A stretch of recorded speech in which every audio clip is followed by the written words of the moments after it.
Thank you. Make yourselves at home. So, hey, Rambo, before we get started, can you just give me some shoe cam? Because I know girls are going to ask, and yeah, Wendy, hsn.com. Yeah, right? Diamonds and pearls and feathers and suede? Just saying. All right. I love my co-host. So there's good news and bad news for Tiger Woods. Quite frankly, my opinion, I don't see where this is bad news for him. Those are some teeth, aren't they? Anyway, so the good news is that he'll be playing in the Masters, which is tomorrow. That's the one where you wear the green jacket if you win. Yeah. They tell me in the golf world that he wasn't playing so well. You know, he had a long way to go after the divorce with Elin, and allegedly 120 plus women that he had been with during the time of Elin. I mean, a reputation to live down, plus, you know, he did something to his back, and, you know, he was on the opioids and, you know, the painkillers, and, you know, he's had quite a messy life in his road to the Masters tomorrow. But they're saying that his golf game is really good now, and he stands a chance of winning. The bad news is that he's involved with another nasty legal battle with an ex-girlfriend. Well, this is her. Her name is Kristen Smith. Now, Kristen is the mother of, I believe, a 7 or 8-year-old. And Kristen used to be married to a Dallas cowboy, but not one that you'd know.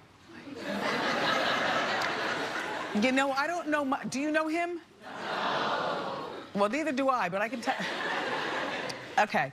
His name is Gerald. Why in my mind I was going to say Dwayne? Sorry, I'm sorry. His name is Gerald, and he's one of those players that didn't get a whole lot of playing time, and then they eventually fired him from the team, and to crunch his salary to make room for a bigger player like maybe a Roma or something like that. You know what I mean? So anyway, he was one of them. So she was married to him, and they have this child together, but now she's moved on with her life, and allegedly she moved on, and she had been dating Tiger Woods. The timeline is that she dated Tiger shortly after Tiger and Lindsey Vonn, the skier, broke up. Now, Lindsey never said anything terrible about Tiger. You know, as far as I'm concerned, we never heard about Tiger cheating. We never heard about anything bad in their relationship other than that Lindsey and Tiger moved on. Fine. So this is the next girl, Kristen. Well, Tiger allegedly paid Kristen Smith an undisclosed, look that up while we're watching or during commercial. His name would be then Gerald, Jerome? Gerald Sensible. Gerald Sensible. Uh-huh. You know him? Rambo, you know who that is? He's a, you're not a, you know the name. Okay. Sensible.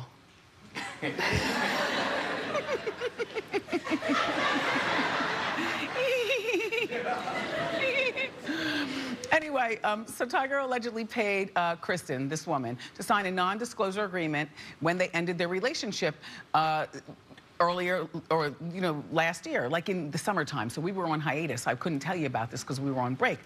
Well, sources say that Tiger cheated on this woman, and he didn't want another scandal over his golf career. He's trying to get back in the good graces of the golf community, and his dream, I guess, is to get back with the Masters community, which he'll be playing tomorrow. And he had her sign some sort of non-disclosure agreement when they broke up.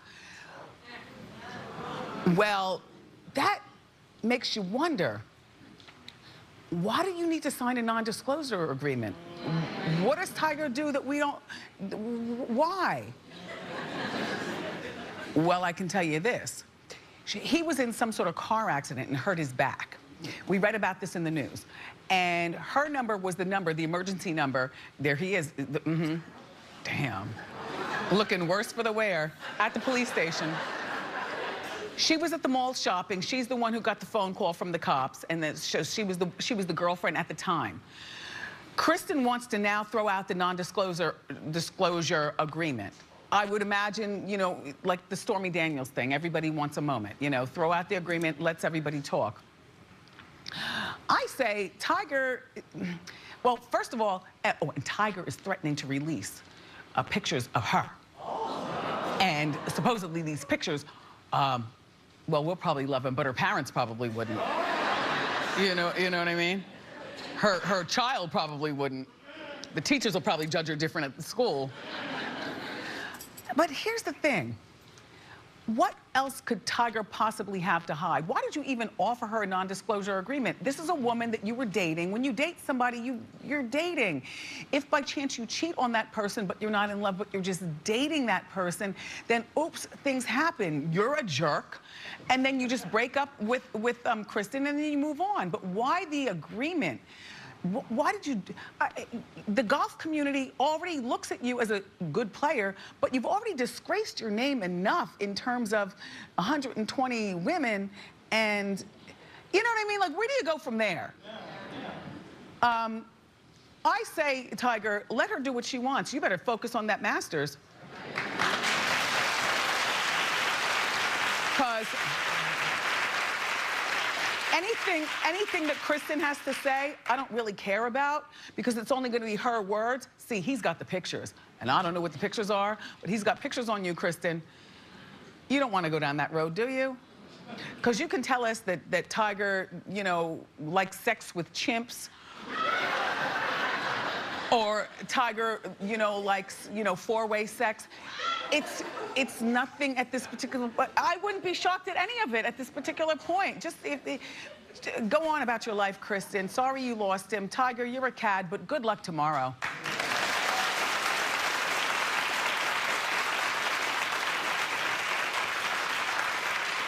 Oh my gosh. Have you ever been laying in bed and heard glass breaking while you're sleeping?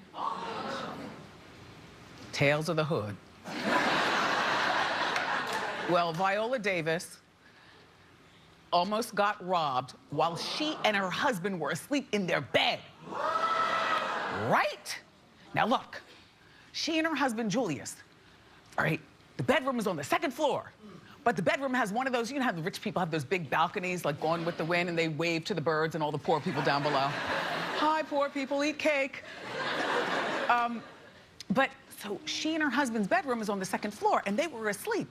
And while they were asleep, Viola heard a glass breaking in their bedroom at the balcony, which means that the robbers, and potentially killers, as far as I'm concerned, took a ladder, climbed the ladder, went upstairs, moved her patio furniture, you know, broke the window. Viola heard it, got out of the bed, and her getting out of the bed scared him off. She turned the light on, and they ran. Now here's my question. First of all, Viola, I'm glad that you're well. Julius, I'm glad that you're well as well. I'm glad that nothing happened. That has got to be so frightening. But here's my question, because you know I have a fertile mind. Julius, how is our girl V supposed to get moist, at least for a week? Look, at least for a week, don't you look at your man like, I fended off the killer, and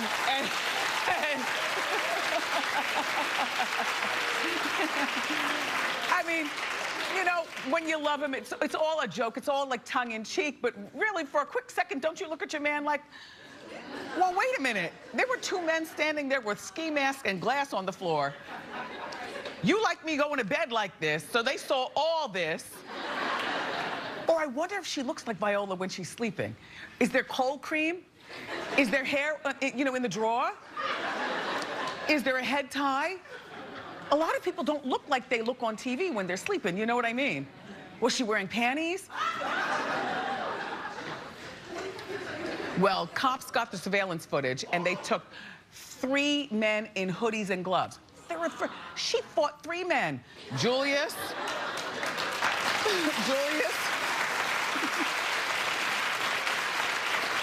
Oh, wait. They didn't find the men? They're just looking for, they got them on tape. Oh, so they're currently looking for 3 men. Oh, please. Those men escaped. Those men are just finding out right now watching Hot Topics that it was Viola's house, because chances are, when they broke in the house, she didn't look like Viola. So now they're watching, they're like, oh, snap, that was V's house. We was dead wrong for that, yo. Respect, respect.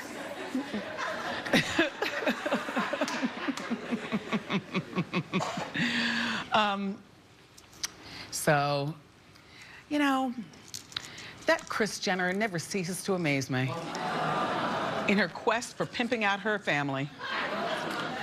Like, isn't there such thing as we've got enough money or we've got enough shame in our game? Can we just relax for a moment?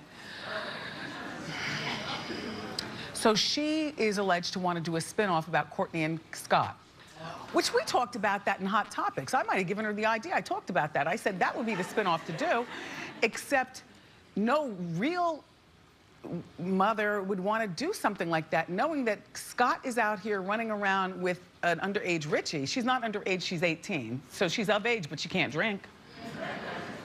He likes to drink. I don't know whether he's sober now or not, but you know, Scott is up to things. He's got 3 kids and he's a 34-year-old man with a complicated relationship with a 37-year-old woman. What do you want for having, all right, so here's how Kris wants it. She wants Scott, Kourtney, the Richie girl, and Kourtney's boyfriend. Kourtney's got a boyfriend? Oh yeah, his name is Jonas. Jonas. All in therapy and the cameras following them all and stuff? Is this your show that you'd watch? No. I would. I mean, here's the thing. I would watch the show just because of the disbelief that Kris would even push for something like that. I mean, when are you going to behave like you actually love these kids more than sometimes you portray? I know it's a loving family, but you wouldn't do this to your daughter, would you? Kourtney, you don't need the money that bad, do you? Scott, we know you'd do anything for money, but this is a bad idea. And Lionel, there is nothing you can do, I know, about your teenage daughter dating this old man. You know what, on second thought, yeah, no, I would watch this show. Hey, I would watch this show before I'd watch Leave It to Stevie.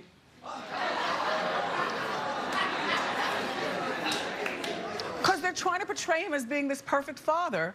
And then the other night I was watching, I do watch, and I don't like to admit it though, and then Faith showed up. Isn't Faith Evans royalty? What are you doing swilling with a second time around with Stevie? Faith, you are the first lady. Anyway, yeah, I would watch the Scott and Kourtney show before I'd watch, I don't want the show to happen. I think it's a bad idea. It's exploiting them way too much, but that's what the family does.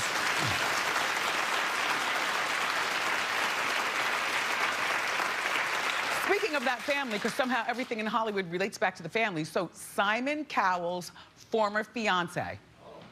All right, follow me? There she is. They still get along well. You know, Simon's always been well to his women, and now currently he's married and they've got the child. So Simon's moved on with his life, his his child.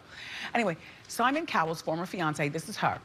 She's suing Tyga, the sometimes rapper. And you've heard the story, and more importantly, his 5-year-old son, King Cairo, whose mother is Black China. If you are just turning on this show, I'm sorry. I'm sorry. We have to get down with the nitty-gritty. Yeah. So the nitty-gritty is that this woman is claiming that last year she rented her Beverly Hills mansion to Tyga for $40,000 a month. Well, the place is gorgeous. And he stopped paying rent 2 months ago. So the money is adding up, and she wants her money. Well, it turns out that King Cairo's name is on the lease. Oh, you all, don't act like you all don't know people. It might not be you, it's definitely not me, but it doesn't matter what color you are, religion, everybody knows a sloppy member of their family or a friend who will use. It's messed up. You use your kid's social security number to get your cable turned back on because you want to see Orange is the New Black or whatever. You know, You know, you sign your kid's name because you want that new BMW, so you put your kid's name on it. So King Cairo, Tyga's denying all the claims. Well, it was asked in my Hot Topics meeting, why didn't she know who she was renting to? And I said, well, look, if you're a woman of means and you've got a place just sitting idly by that you can afford to rent out for $40,000 a month, she's a busy woman with a whole nother life. She's probably hired a property management company who vets people out. The day that Tyga went to rent this place out, how much do you want to bet that he sent somebody a little bit more pleasant to see? So these nice people from the property management company only saw maybe King Cairo, you know, like a cute little baby, and a well put together person. Certainly not him. You can't put it together once you start getting the tattoos from the neck up, you know what I mean? Normally you can hide them, but there's no hiding. Anyway, this is Tyga's third time being accused of not paying rent. And goodness only knows how many car dealerships he's had on the ropes, allegedly. What does he do for a living? You know, he's showing off, this is the mansion, he's got his $1 million Bugatti, whatever this is there, and a Ferrari, I think that is back there. Goodness only knows what's in the cars. He only has one kid, and I don't know anything that he's done besides Rack City. Remember that song? He did that at Kylie's birthday party, and I think that's where they fell in love. That was back when she was 14. Or something. Anyway, I only know him for Rack City, and I know him for this movie. He acted pretty well. I saw him act in something or another. But Tyga, there's no point in being a Beverly Hills poser anymore. You gotta give this woman her money. And woman, you need to fire your property management people because you gotta know who, And poor King Cairo.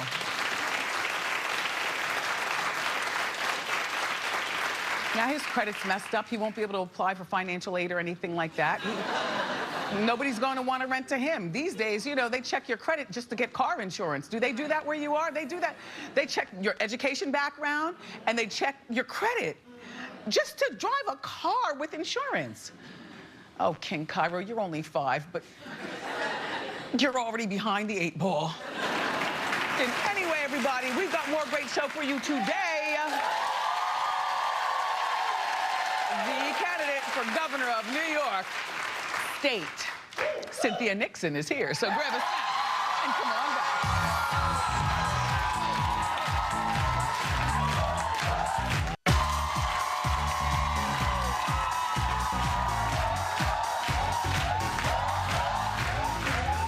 We loved our first guest in her iconic role as Miranda on Sex and the City, and now she's given it up for an even bigger role, Governor of New York. Please welcome to our show, Cynthia Nixon.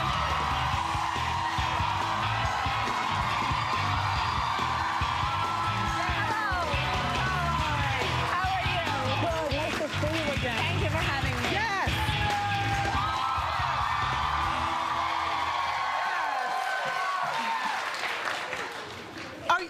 The red was. The red is long gone. Uh-huh. I'm sorry. It was a Miranda thing. Yeah. Yeah. I'm a blonde. Yes. With a little help nowadays. Well, don't we all? Can we just give you some Governor shoe cam? Governor, put your feet on those feet and twirl them around. Nice pair of slingbacks. Paul Andrew? Is that a big name? Well, it's a designer I like. Oh. You don't impress me as being the designery type. Probably not. Probably not. I mean, it's really fun to dress up, but if you saw me in my everyday life, I don't quite look like this. Yeah. No, you know, because you've been on our show before. Yes. And I remember in talking with you, you seem like a person of the people, and almost like playing Miranda was something way out of your... Right. I mean, you know, she's a hard worker like me. She's a total career person like me, but quite a bit more, more dressed up and upscale than I read something years ago. Yes. You did an interview with Magazine, and you were at the London screening of Sex and the City 2, the movie. Yes. And when Big opens the closet door for Carrie, Yeah. the entire, because it was a beautiful closet, and the entire audience was like, oh my gosh. And I think they actually applauded, yeah. And you used the word devastated. I was a little devastated by that because it seemed to me that the show was so much about female empowerment and about women making their own choices and women standing up for what they wanted and supporting themselves. So to me, to have this be a kind of a climax of the film that your very wealthy husband, you know, builds you a really nice closet for your clothes, I thought, wow, that's not really what you love about this show, is it? Because that's not what we were making it for. Yeah.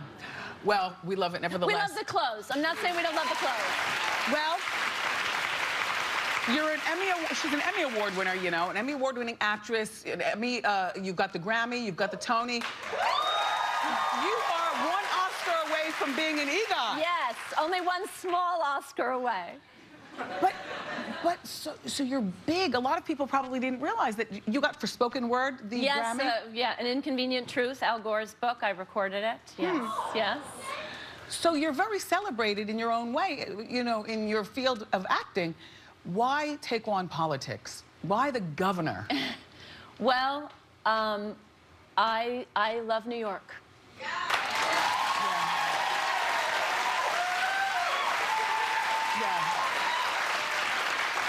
And I believe so much in New York, and I believe that we're a real progressive bastion here, and that I have to say that for me, the election of Donald Trump was a real wake-up call, and as it was a wake-up call for women across the country, that if we don't like the direction our government is going in, we have to step up, and we have to get involved like never before. And so that's what I'm doing. And you are no stranger to helping around the community. You've been an activist here in the city for so many years. First of all, Cynthia, you know, is a dyed-in-the-wool New Yorker. High school here, birthed here. Yes, never lived anywhere else. Yes, never lived anywhere else. New York City. Wouldn't want to live anywhere other than New York. Yes. And so now you're going up against the mighty Cuomo dynasty. Yeah. That's tough. It is tough. His father was the governor, and now Andrew is a two-time incumbent. Yeah, you know, people talk a lot to me about being a celebrity entering this race, but I have to say, when Andrew Cuomo ran 8 years ago, he was a celebrity because he was the son of Mario Cuomo. Touche. Right. And I think that, you know, for me, I'm running as a New Yorker, I'm running as a public school parent. Right. That's important also. I'm running as a New York City subway rider. That's enough to make anybody want to run for governor nowadays. But also, I have been fighting for better and particularly more equal funding of New York State's public schools for the last 17 years. And I've been going up to Albany and talking to legislators and speaking out. And this year, I finally decided, you know, the definition of insanity is doing something over and over and over and expecting a different result. If you want it done, you actually have to get in there and do it yourself. That's something else. And so you were at the march in D.C., the March for Lives. The one in New York, actually. Oh, sorry, the one in New York. The one in New York, yeah. The one in New York. How was that? Do you bring your kids? How was the day? Yeah, we brought our youngest kid, and we went with some friends and their kids. It was amazing, and I think it's just an example of what can happen when regular people get involved, whose lives are impacted. Well, where do you stand on gun control? I think that we're at a real watershed moment now, that we can really make change, that after so many years of politicians promising and nothing happened, we have all these young people that are taking on the NRA and taking on the corporate gun lobby. And again, I feel like it's a perfect example of, we have good gun laws here, but we just passed a budget. We did almost nothing to amend our gun laws, and there is such an appetite now. That's why I'm running. There is such an appetite for real progressive change in New York State. We're letting California have all the glory, and Washington and Oregon and Minnesota. there is so much we can do to really be an alternative to Donald Trump, not just rhetorically, but with policy, to protect our people and to say, that's not the way our country should be going. Look at what we're doing in New York. So you're saying the gun laws in New York State aren't bad. They just need to be improved. They're not bad, but what the governor said right now is they're fine. We don't need to worry about them. They're really great. They're the best. Right. And they're good. I'm not saying they're not good, but look at there were so many things that we would have done that our assembly, our democratically controlled assembly, tried to do in terms of banning bump stocks and protecting kids and letting people whose lives have been destroyed by gun violence really take on gun manufacturers and sue them. And I think we could have done a whole host of things. There's so many senseless killings in the news, you know, from Stephon Clark, and the names go on and on and on. How can we change that? I think so the Stephon Clark case is just one of many. Just one of many, but every time one comes, even though it shouldn't surprise us, it's still shocking and horrifying and devastating. Is this a black thing, a black man thing? Yes, I think it is. I think it is a black man thing. Yeah.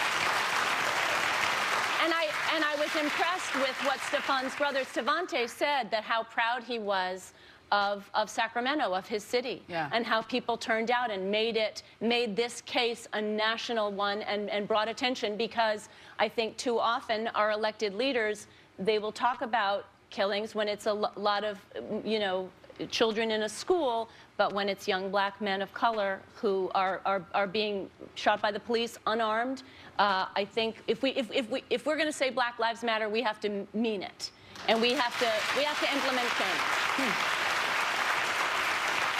And what is the role that black women play? How can black women help you become governor?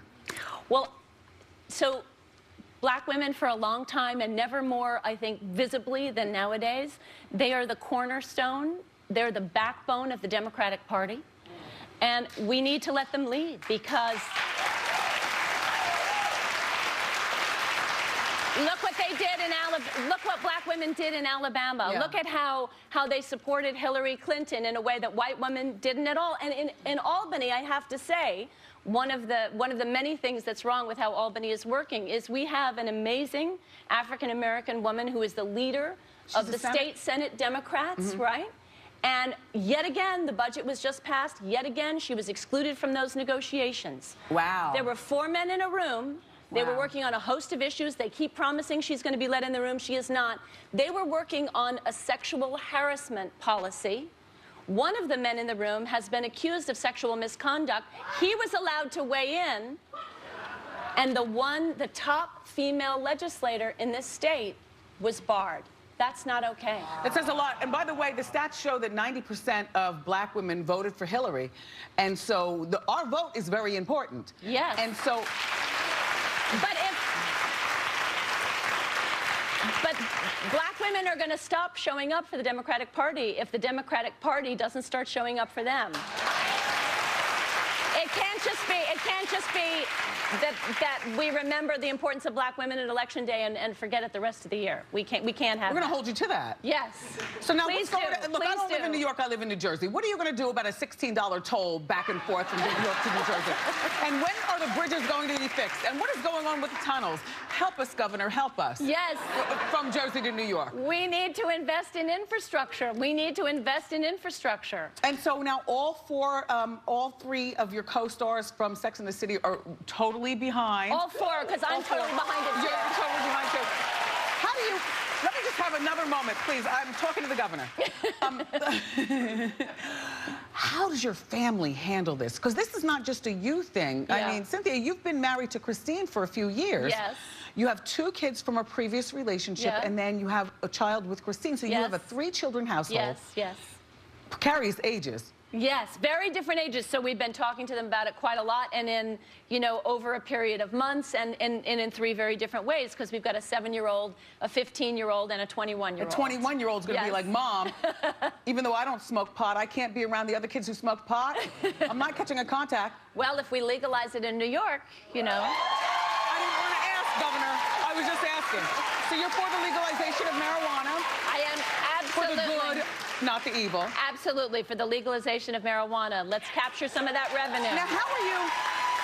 Because you seem like such a down-to-earth, grassroots politician, which is what we need. Which is what we need, God knows. But how are you going to deal with being fussed over all the time? People combing your hair and fussing over your clothes. And I know you got it on sex, but now you're getting it just you. Security everywhere. You know, capturing every time you and Christine make out. They're there. Click, click. Hopefully not in our apartment. Are they going to be there in our apartment? No, I don't think it's true. You're going to live in the mansion upstate. Hello? Yes. The apartment is no more. Well, yes, except in the off season. And they're going to put cameras in there. Oh, like, are you ready for the...